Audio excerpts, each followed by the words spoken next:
The church parking lot was almost empty when I pulled in that Saturday morning in March. I remember because the last patch of winter snow was still melting along the curb, creating little rivers of grimy water that reflected the pale spring sun. St. Catherine's was one of those old brick churches that had been around since the 1950s, the kind with tall, stained glass windows and a white steeple that seemed to touch the clouds. I'd grown up in this church, though I hadn't stepped foot inside in nearly 15 years. The blood drive had been advertised on a small flyer I'd found in my mailbox, and honestly, I almost threw it away. There was something about the random act of giving blood that appealed to me that morning, though. My life had been feeling pretty empty lately. At 32 years old, I was working a job I tolerated, living alone in an apartment I rented, and I hadn't been on a date in so long that I'd honestly forgotten what it felt like to have someone interested in my story. So when I saw that flyer, with its red cross and cheerful message about how I could save a life, something inside me shifted. Maybe I needed to save something, even if I couldn't save myself. I walked across the parking lot toward the basement entrance where a banner hung. Blood Drive Today. Bring the gift of life. There was something oddly beautiful about it, even if it was a little corny. The basement was already set up with tables and nurses in light blue scrubs, checking clipboards and preparing stations. There were maybe 5 other donors there, scattered at different tables, looking either nervous or noble. I couldn't quite tell which. The nurse who checked me in was a woman named Patricia, probably in her 60s with kind eyes and a voice that reminded me of my grandmother. She had me fill out the standard questionnaire: medical history, medications, previous surgeries. I answered everything honestly. I was healthy as far as I knew. No major illnesses, no genetic conditions that I was aware of. I'd always been the kind of person who managed to stay under the radar of the medical world, which I'd always counted as a blessing. Wonderful, Patricia said, scanning through my answers. You're all set, dear. Let's get you to the donation station. I followed her to a comfortable reclining chair, and she began the familiar routine of finding a vein, taping the needle, and hooking me up to the collection bag. I'd donated blood once before in college, and I remembered being surprised at how quickly it happened, how your body could give so much without you even really feeling it. This time was the same. The needle was cool. There was a brief pinch, and then my blood was flowing out of me into the bag. There was something strangely meditative about it. I watched the dark red liquid fill the bag and thought about how this blood, this part of me, could end up in someone's veins. Someone I'd never meet. Someone whose life I might have just saved. Patricia kept talking to me the whole time, mostly small talk about the weather and how spring was finally arriving. She asked if I worked nearby, and I told her about my job at the accounting firm downtown. She said her grandson had just gone into accounting. Wasn't it funny how certain fields attracted certain types of people? I nodded and smiled, but I wasn't really listening. I was thinking about my family, about the fact that I hadn't been to this church in so long, because I'd been trying to escape the ghost of my father. My father had left when I was 12, not suddenly, but not gradually either. It was one of those painful, complicated situations where the leaving happened in slow motion, but the damage was immediate and complete. He didn't pack up and move away. Instead, he became less and less present, working longer hours, coming home later, spending weekends on his own. My mother tried to hold things together, but eventually, there was nothing left to hold. I remember the day he finally said the words, "I'm moving out." I felt almost relieved. At least the uncertainty was over. At least I wouldn't have to watch them pretend anymore. I didn't see him much after that. My mother got custody, and my father got weekends that he didn't always use. Eventually, I stopped expecting him to show up. Stopped making excuses for why he missed school plays or birthday dinners. By the time I was 18, I'd learned to live in a world where he didn't exist, at least not in any meaningful way. My therapist, yes, I had a therapist even if I didn't go as often as I probably should, would say that I'd built a wall. I'd accepted his absence so completely that I'd made it impossible for anything to reach through that wall and hurt me again. The donation took about 10 minutes. When Patricia told me I was done, I felt a little lightheaded, but in a good way. She had me sit in a chair with some juice and cookies, and I watched the people around me in the donation area. There was an older man a few seats away who looked incredibly peaceful, like he'd just accomplished something important. There was a young woman, maybe in her 20s, who looked like she might be in medical school scrolling through her phone while sipping orange juice. We were all connected by this simple act, this exchange of a vital resource. It made me feel part of something larger than myself, which I suppose was the whole point. I left the church feeling unusually light, not just physically, but emotionally. I'd done something good. I'd given something. It wasn't going to change my life or anyone else's dramatically, but it mattered. That was enough. For about a week, I felt this lingering sense of purpose. I told a few people at work about the blood drive, mentioned it casually as something worth doing. But then life settled back into its usual rhythm. Work emails piled up. There was a problem with my apartment's hot water, and I got sucked back into the endless cycle of days that all felt the same. By the following Friday, I'd almost forgotten about the donation entirely. It was around 5 in the afternoon when my phone rang. The number was unknown to me, but when I answered, a woman's voice said, "Hello, is this Mr. James Peterson?" "Yes," I said hesitantly. "Who is this?" "My name is Dr. Elizabeth Morrison. I'm calling from the Red Cross Blood Services Department. I need to talk to you about your recent blood donation." Her voice was professional, but somehow also careful, like she was walking through a minefield. "Do you have a few minutes?" My heart did something weird. People don't usually call you about blood donations. At least that had never happened to me before.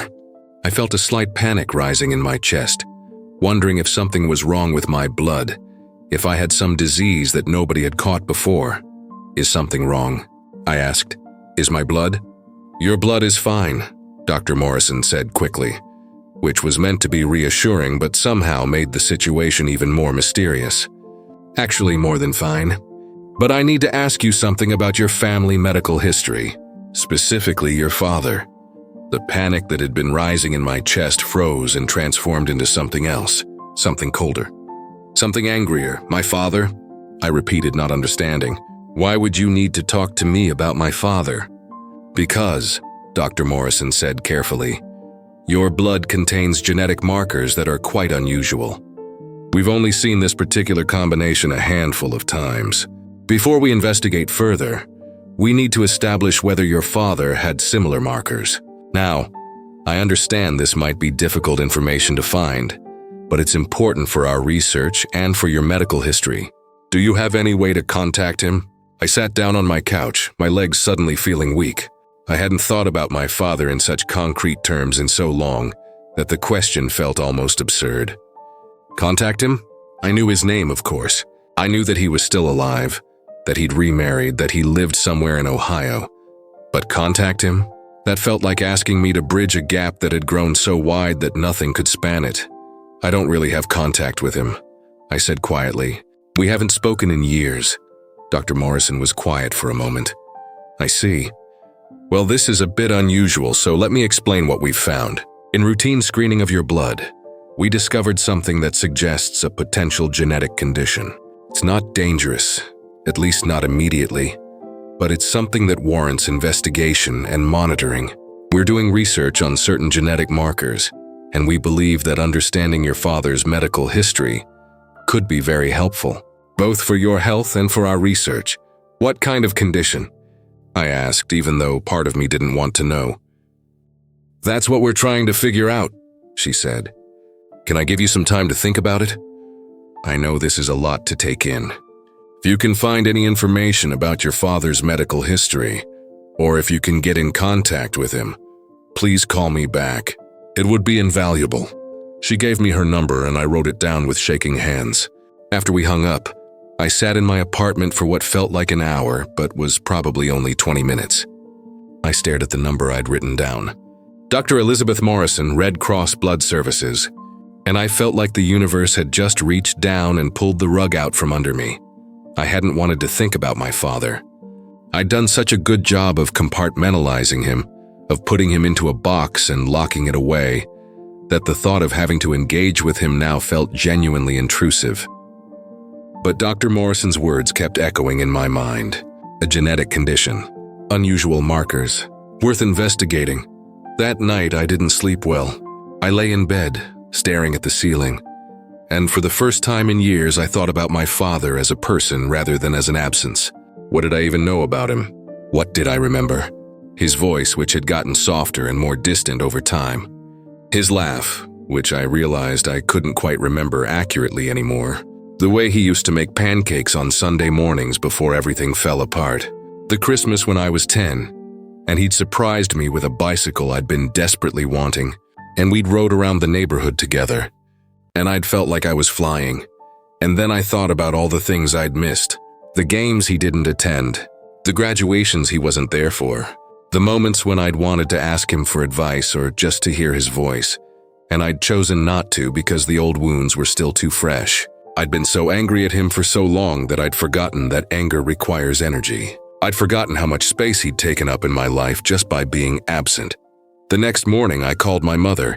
I hadn't spoken to her in a couple weeks, which wasn't unusual. We had a decent relationship, but it was cordial rather than close. She lived in Connecticut with my stepfather, and we mostly communicated through occasional phone calls and birthday cards. "James," she said brightly when she picked up. "What a nice surprise." "How are you?" "I'm okay," I said. "Listen, Mom, I need to ask you something kind of weird. Do you have Dad's contact information? His phone number or email or anything?" There was a pause. "Your father?" she said, and I could hear the surprise in her voice. "Honey, what's this about? Are you okay?" I explained about the blood donation and the call from Dr. Morrison. My mother listened without interrupting, which was unusual for her. "Well," she said when I was done, "I have some information, but it's a bit outdated. I think he moved a few years ago. But I can give you what I have, and you can see if you can track him down through that." She gave me a phone number and an email address. He was apparently living in Cleveland, Ohio, working for some kind of engineering firm. The information felt both concrete and entirely unreal to me. My father, reduced to a phone number and an email address. "James," my mother said before I hung up, "I'm glad you're reaching out. Whatever happened between your father and me, he's still your father. And I know it was complicated, but he did love you. He just had his own struggles." I didn't know what to say to that. For so many years, I'd built my narrative around the idea that my father didn't love me enough to stay, that his leaving was evidence of some fundamental unlovability in me. The idea that he might have been struggling with something, that his leaving might have been about him rather than about me, felt too destabilizing to consider. "Thanks, Mom," I managed. "I'll talk to you later." I sat at my kitchen table for another long time after that, staring at the phone number and email address my mother had given me. The number had an Ohio area code. I wondered what my father's voice would sound like now. Older, probably, different. Would I even recognize it? I typed out several emails that I deleted without sending. Each one felt either too formal or too emotionally loaded. How do you email your estranged father after 15 years of silence? How do you say, "Hi, Dad. I donated blood and now I have a mysterious genetic condition and I need your medical history"? It sounded like the beginning of some twisted joke. Finally, I just picked up the phone and dialed before I could overthink it. The phone rang 3 times, and I was already mentally composing a message to leave on his voicemail when someone picked up. "Hello?" A man's voice, cautious. My voice came out small and young, nothing like the adult I usually tried to be. "Hi, is this David Peterson?" I heard him take a sharp breath. "Yes, who is this?" "It's James," I said. "Your son." There was a long silence, long enough that I thought the call had dropped. Then, "James? My God, is everything okay? Are you hurt?" The concern in his voice shocked me so completely that I felt tears spring to my eyes, which was ridiculous because we were strangers. We were strangers, and he was responding to my voice like I mattered to him. "No, I'm not hurt," I said, working to keep my voice steady. "I'm okay. I needed to talk to you about something medical." I explained about the blood drive and the call from Dr. Morrison. I told him about the genetic markers, the unusual combination that the doctor had found in my blood. My father listened without interrupting. "They want me to find out about your medical history," I finished. If you have any genetic conditions, any health issues that run in your family, that kind of thing. I see, he said slowly. James, I'm going to be honest with you. This is very strange. I haven't heard from you in so long, and suddenly you're calling about a genetic condition. I want to help you with whatever this is. I really do. But I need to know, are you all right? Not just medically, but are you all right? It was such a simple question, and it asked so much. I found myself struggling with the answer. I don't know, I said finally. I think I wanted to know more about you. About Dad, and this seemed like an excuse maybe.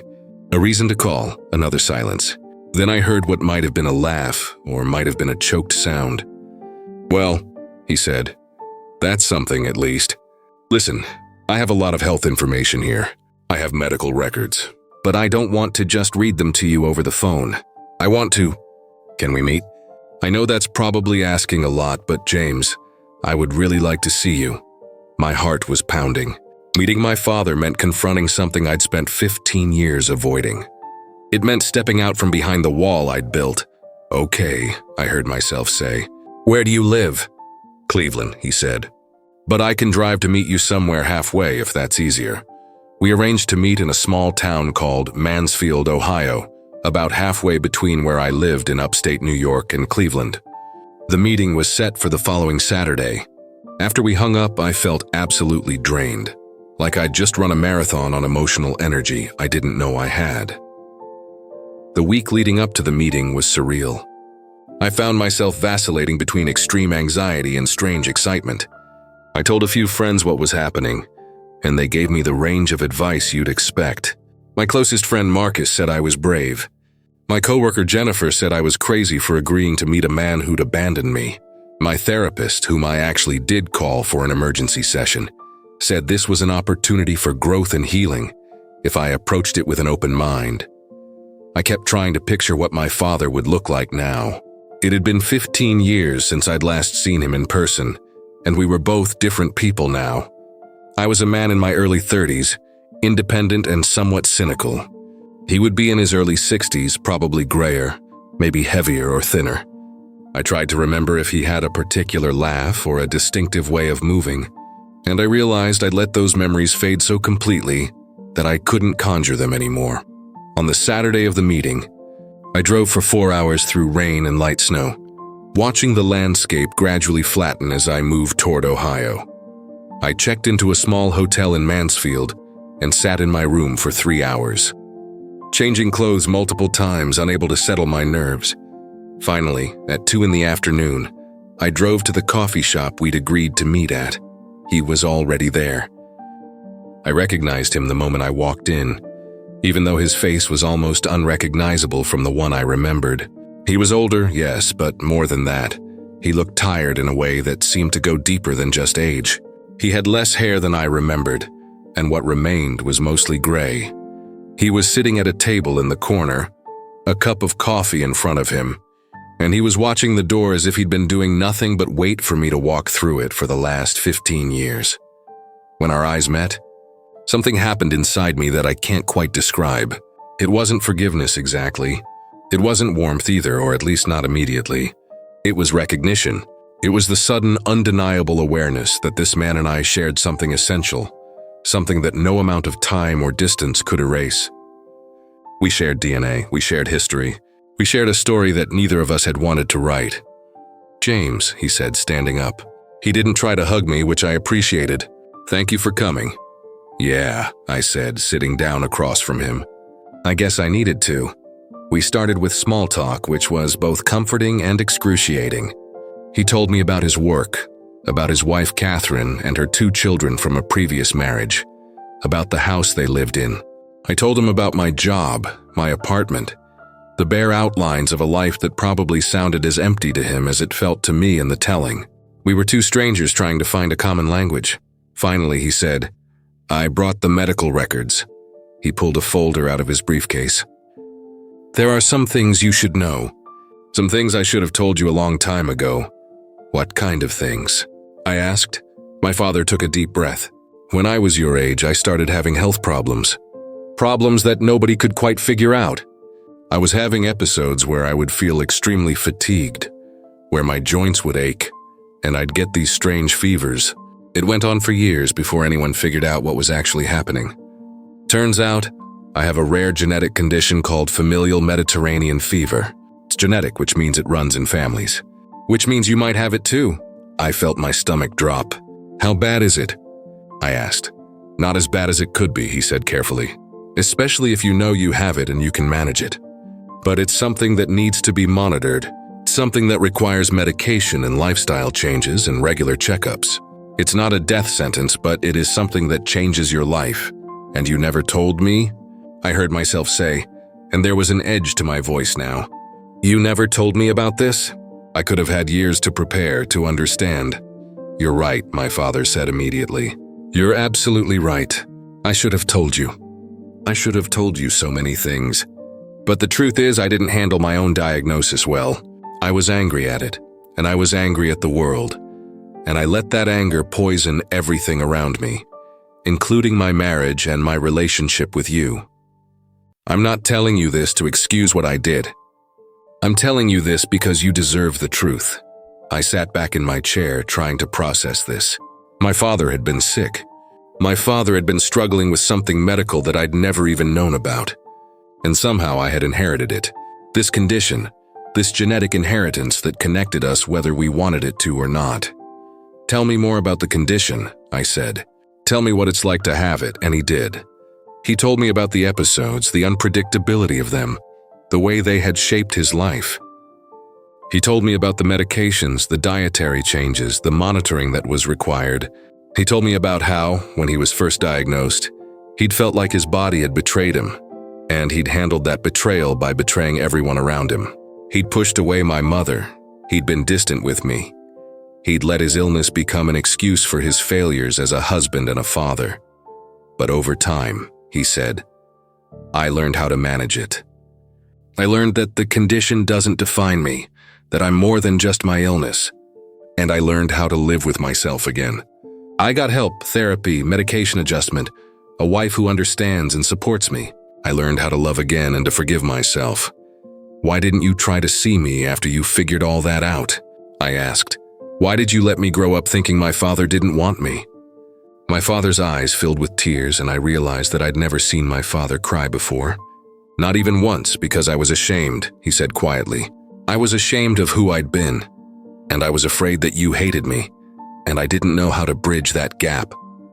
I told myself you were better off without me. I told myself that me trying to come back into your life would just stir up pain that had started to heal. I was a coward, James. I had learned to deal with my illness, but I hadn't learned how to deal with my mistakes. We sat in silence for a long time after that.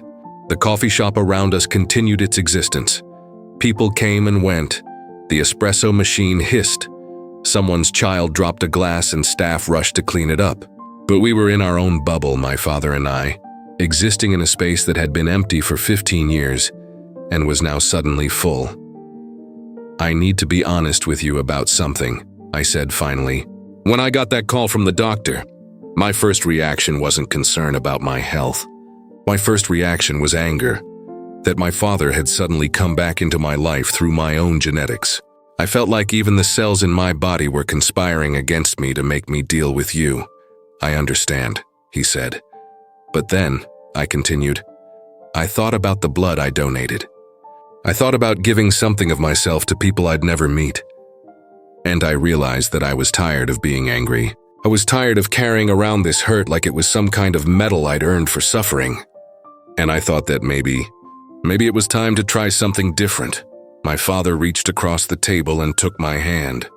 It was such a simple gesture, but it felt monumental.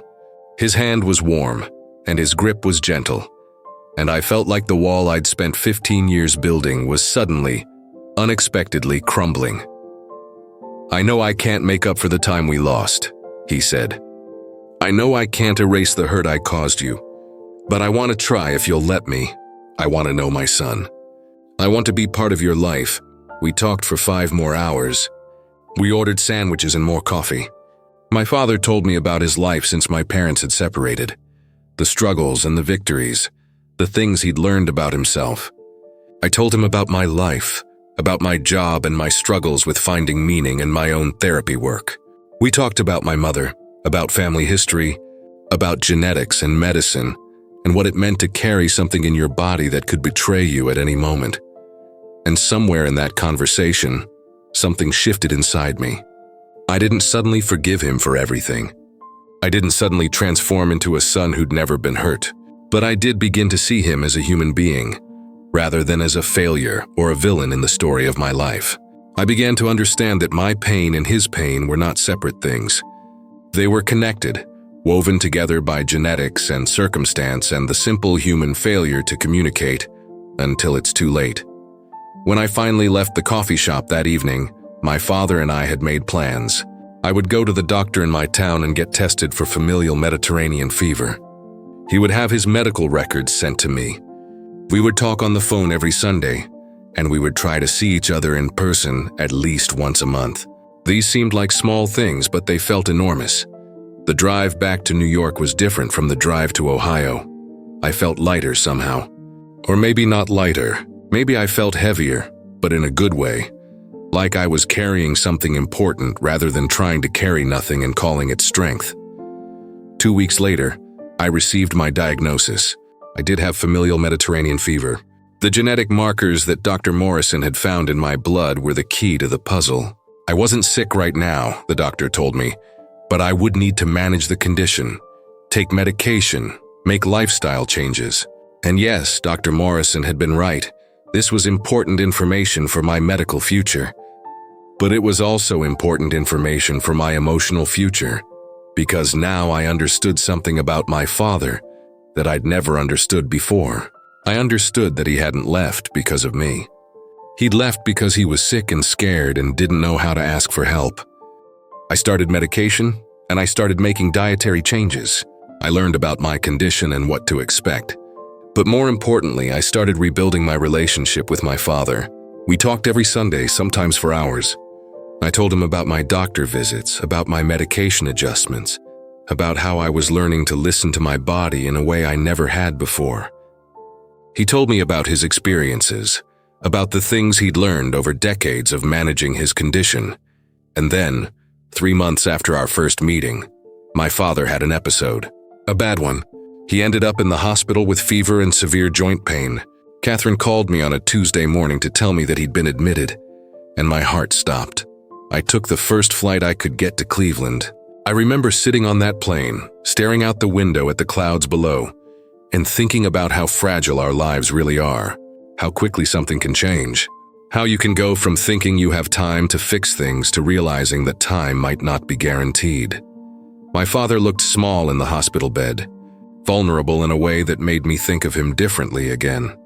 Not as the man who'd left me, but as a person who was fighting his own internal wars every single day. I pulled a chair up to his bed and took his hand. "Hey, Dad," I said. He opened his eyes and looked at me. "You came," he said, as if he wasn't entirely sure I would. "Of course I came," I said. "Where else would I be?" We sat in silence for a while. He was on pain medication, so he drifted in and out of sleep. When he was awake, we talked about small things. The hospital food, the nurses who came by, a funny video Catherine had shown him. We talked about anything except the fear that was hanging over both of us. The fear that this might be serious, that this might be worse than his previous episodes. The hospital stay lasted for 4 days.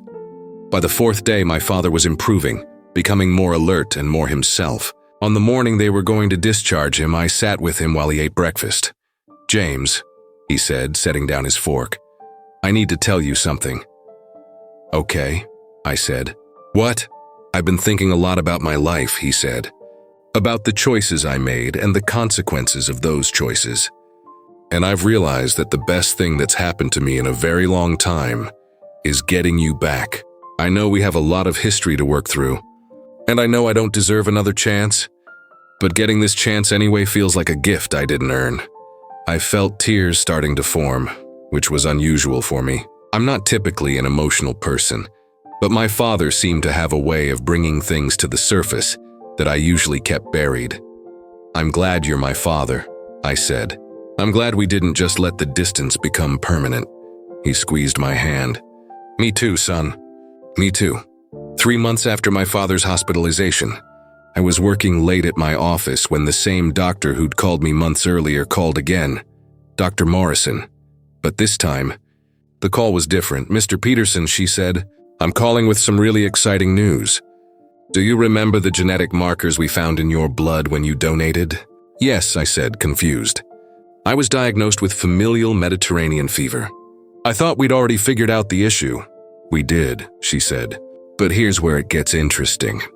We found another donor with the same markers. And then another. And then another.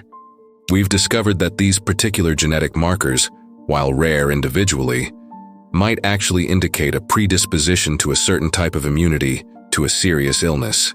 We're not entirely certain yet, but we think your blood type might be valuable for research purposes. We'd like to conduct some further testing if you're willing." I almost hung up on her. I'd been so focused on my own medical journey that the idea that my blood might be valuable for something larger than myself hadn't occurred to me. But then I thought about that Saturday morning when I'd walked into the church for the blood drive, thinking I needed to save something, and I thought about how what had started as a desire to give had ended up giving me something irreplaceable. A father. "Yes," I said. "Yes, I'm willing." Over the next year, I became part of a larger research study. My blood was tested repeatedly. My genetic information was analyzed and compared with other donors. And slowly, piece by piece, Dr. Morrison's team began to understand something remarkable. People with my genetic markers seemed to have a natural resistance to a particularly aggressive strain of leukemia. The research wasn't complete and wouldn't be for years, but the implications were staggering. My blood, and blood like mine, might one day help cure people who were currently considered terminal. I talked to my father about this one Sunday when we were on our weekly call. "So you might have just donated blood that could eventually save lives," he said, and I could hear the pride in his voice. "That's incredible, James." "It's strange," I admitted. "I never thought about it like that. I just thought I was doing a good deed." "That's what makes it so beautiful," my father said. "You weren't trying to be a hero. You were just trying to do something good. And it turned out that what you did was far bigger than you imagined." I realized then that my story wasn't just about my father and me reconciling. It wasn't just about discovering a genetic condition and learning to manage it. It was about the strange and beautiful ways that life works. How one small action can send out ripples that touch places you never expect them to reach. I started using part of my vacation time to visit my father in Cleveland. He'd retired the year after his hospitalization, and he and Catherine were busy with their garden and their grandchildren from Catherine's older kids. My father had a relationship with them now that was warm and present, in a way that made me think about all the moments I'd missed with him over the years. Couldn't change the past, but I could change how I moved forward. One day while I was visiting, my father showed me something he'd been working on. It was a photo album, and it contained pictures from my childhood. There I was at 6 years old, sitting on his shoulders at a baseball game. There I was at my high school graduation, with my father's arm around me, even though I'd thought he hadn't been at my graduation. There were pictures of family vacations and holidays and ordinary moments that I'd somehow forgotten had been happy. "I kept these," my father said quietly, "even after everything fell apart. I looked at them on my bad days when I was at my lowest, and I reminded myself that I had been a good father once, that there had been a time when I'd loved my son and my son had loved me. And I held on to hope that maybe someday I could be that again." I looked through that album and felt something inside me shift and heal. I realized that my father hadn't stopped being my father just because he'd left. He'd been my father the whole time, even when we weren't talking, even when we weren't in each other's lives. The blood that connected us wasn't just genetics. It was history and love and hope and regret all mixed together. This past spring, I returned to the church where I donated blood. St. Catherine's was doing another blood drive, and I decided to donate again. Patricia, the nurse who'd registered me the year before, was there again, and she recognized me. "Oh, you're back," she said cheerfully. "I remember you from last year. Are you having a good experience as a donor?" "Actually," I said, "last year's donation changed my life." I didn't tell her all the details. I didn't explain how one simple act of giving had led me back to my father, how it had led to my own diagnosis and my own health journey, how it had led to research that might one day save lives. But I did tell her that I was glad I'd come last year, and I was glad I was coming back. "That's wonderful," Patricia said. "You know, most people don't think about the impact their donation has. They think it's just a pint of blood, just a small thing. But it's never just a small thing. It's always part of something bigger." As I lay in the reclining chair again, watching my blood flow into the collection bag, I thought about everything that had happened in the past year. I thought about my father, who'd finally allowed himself to be vulnerable with me. I thought about my mother, who'd been happy to hear that I'd reconnected with him. I thought about Dr. Morrison and the research that would continue long after I was gone, potentially saving lives I'd never know about. I thought about how sometimes the most important things in life happen quietly, without fanfare or warning. But then something unexpected happened. My phone buzzed in my pocket. I couldn't answer it while I was donating, but I caught a glimpse of the caller ID before the screen went dark. It was a number I didn't recognize with a 216 area code. Cleveland. My father never called me during the day unless something was urgent. The donation finished about 10 minutes later. Patricia gave me the usual juice and cookies, and I immediately called the number back. My father answered on the first ring. "James, thank God," he said, and there was an excitement in his voice that was unusual. "I have something to tell you, and I didn't want to wait until Sunday." "What is it?" I asked, suddenly nervous. "Are you okay? Is Catherine okay?" We're fine, he said quickly. "Actually, we're better than fine. James, I got a call from a doctor today, a specialist. He said that they've been monitoring my condition, and they want to talk to me about a new treatment protocol. Treatment based on research about genetic markers like mine. And guess who the research is based on?" My heart stopped. "No," I said slowly. "Yes," my father said, and I could hear the emotion in his voice. "Your blood. Your genetic markers. They've been studying them as part of this larger research project, and they think they've made a breakthrough. They think they can develop a treatment that could help people like us manage familial Mediterranean fever so much better than we can now." James, do you understand what that means? It means your donation, your willingness to participate in research, might have just changed my life again. It might help hundreds of thousands of people. I sat down on a bench outside the church, the spring sun warming my face, and I felt tears streaming down my cheeks. People walked past me, probably wondering if I was okay, but I didn't care. I was crying because I finally understood something that had eluded me for so long.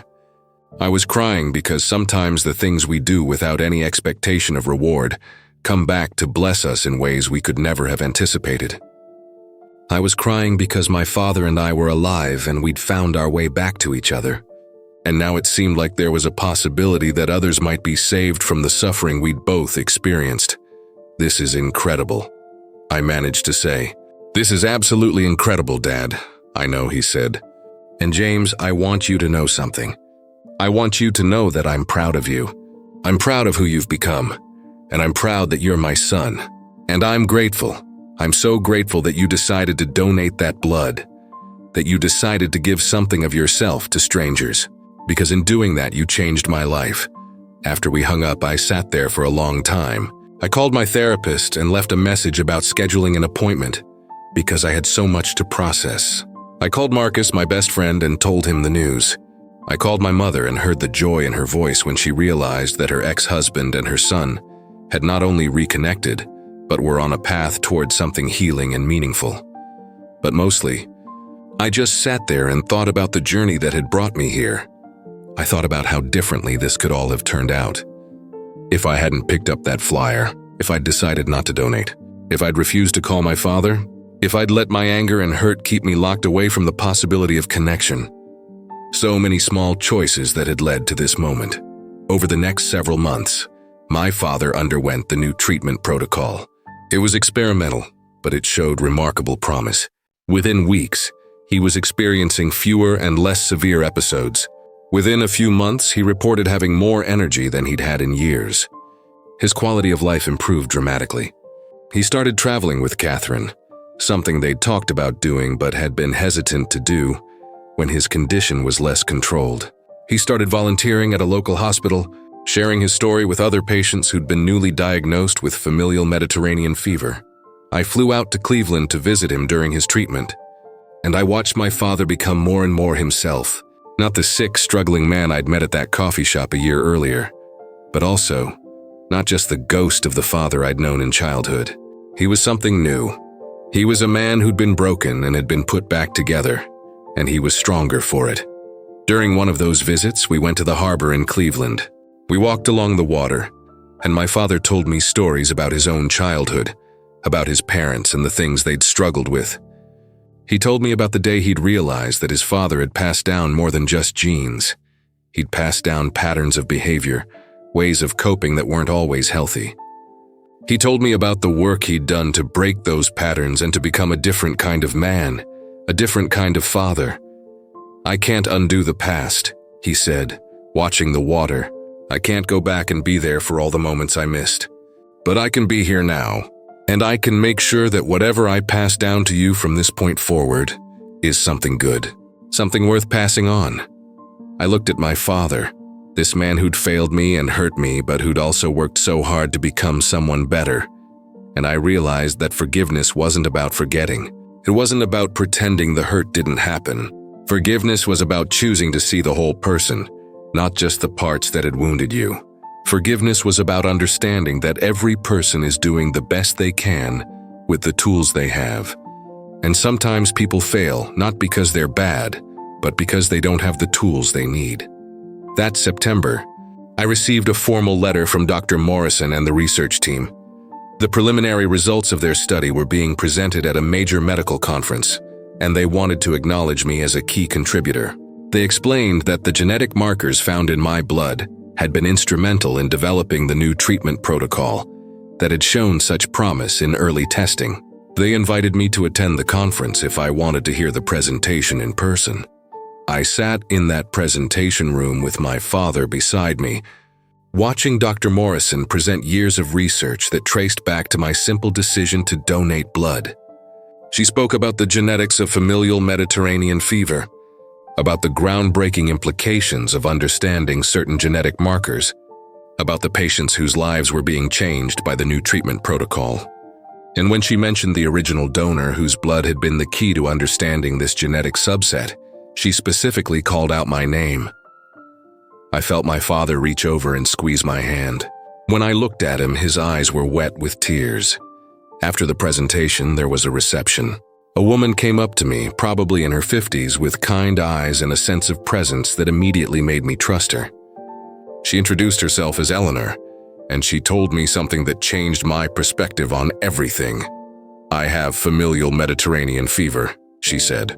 "I was diagnosed 20 years ago, and my life has been incredibly difficult. I've had to give up my career. I've had to modify everything about the way I live, and I've watched my quality of life diminish year after year. I didn't expect to ever feel better. I was resigned to just managing the pain and the limitations for the rest of my life." She paused, and I could see that she was struggling with emotion.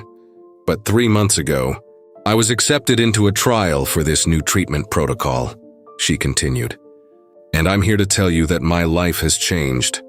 I have energy again. I can spend time with my grandchildren without being knocked out for days afterward. I can imagine a future where I'm not just surviving but actually living. And all of that is because of you. Because of your blood, your genetic markers, your willingness to participate in research. You don't know me, but you've given me my life back." I didn't know what to say.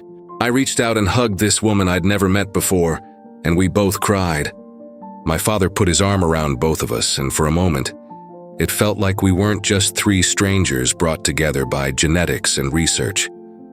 We were 3 people who understood what it meant to suffer and to hope, and to believe that things could get better. That night, I couldn't sleep. My mind was racing with the full weight of what had happened. One decision, made on a random Saturday morning when I was feeling empty and lost, had set off a chain of events that had literally saved lives. It had restored my relationship with my father. It had led to medical breakthroughs. It had connected me with Eleanor, and through her, with the understanding that our individual actions ripple outward in ways we can never fully comprehend. I thought about all the people who were now benefiting from that treatment protocol. I thought about Eleanor and her grandchildren. I thought about the researchers and doctors who dedicated their careers to understanding genetic conditions.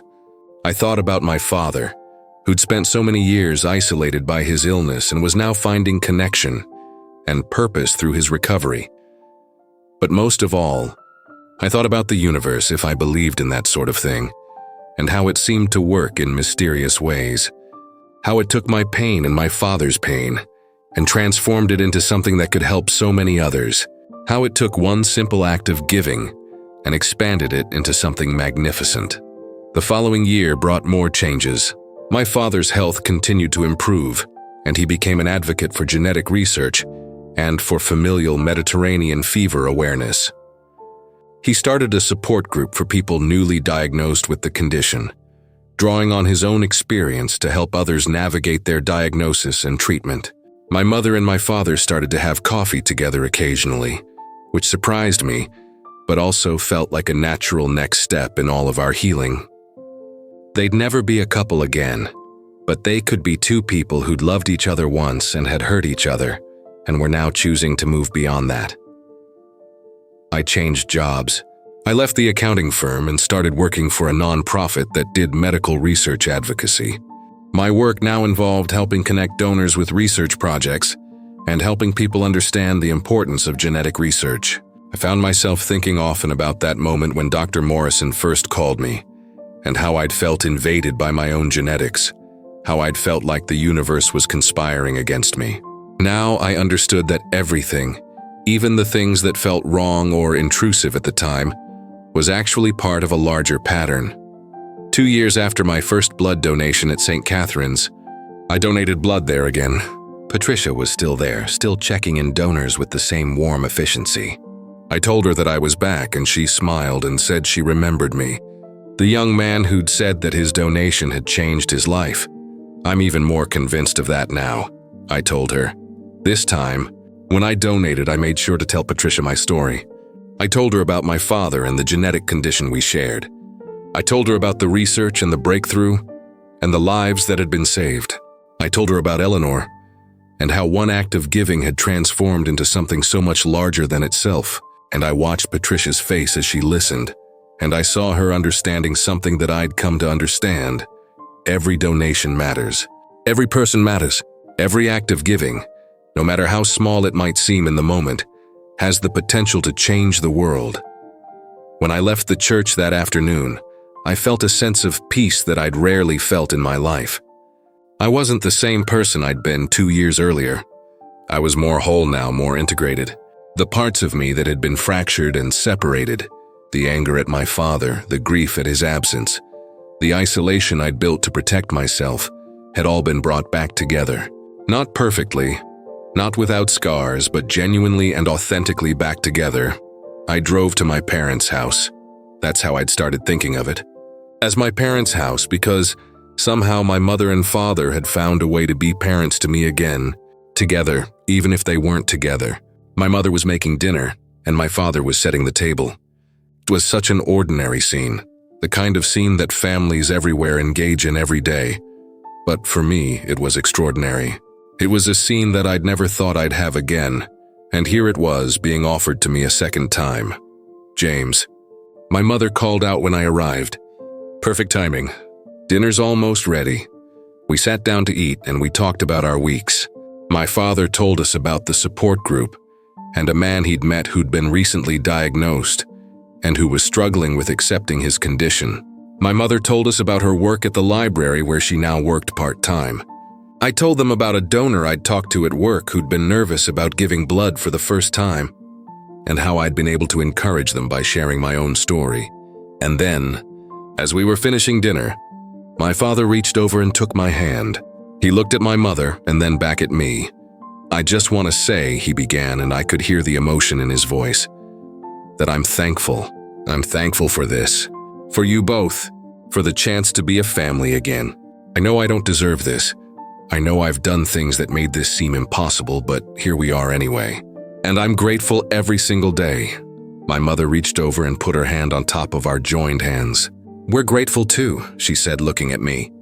"For you, for your strength, for your willingness to forgive and to try again." I didn't know what to say. I was grateful too, but gratitude seemed like such an inadequate word for what I was feeling. I was grateful and healed and hopeful and sad all at once. I was experiencing the full spectrum of human emotion, and it felt good. It felt like being alive. After dinner, my father and I went for a walk. The evening was cool, and the first leaves of autumn were beginning to turn color. We walked in comfortable silence for a while, just being present with each other. "I've been thinking about something," my father said finally, "about how all of this started, about that blood donation and the call from Dr. Morrison. And I keep thinking about how strange life is, how you made one small decision that seemed unimportant at the time, and it ended up changing everything. It ended up saving lives, including mine. I think about it all the time," I admitted. "I think about what would have happened if I hadn't gone to that blood drive, if I hadn't picked up that flyer, if I'd just ignored the call from Dr. Morrison." "But you didn't," my father said. "You showed up.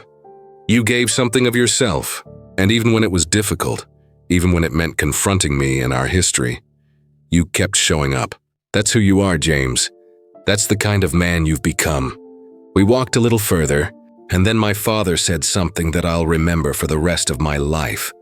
"When you were born," he said, "I held you in my arms for the first time, and I promised myself that I would be a good father to you, that I would show up for all the important moments, that I would teach you about being a man. And then I failed at that.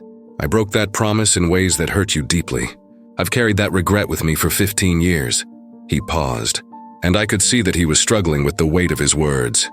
"But watching you grow up without me, watching you become a good person despite my absence, and now seeing how you're using your pain to help others, I realized that maybe I did pass something on to you after all. Maybe I passed on the capacity to survive, to grow, to transform pain into purpose. And maybe that's the most important legacy a father can give his son."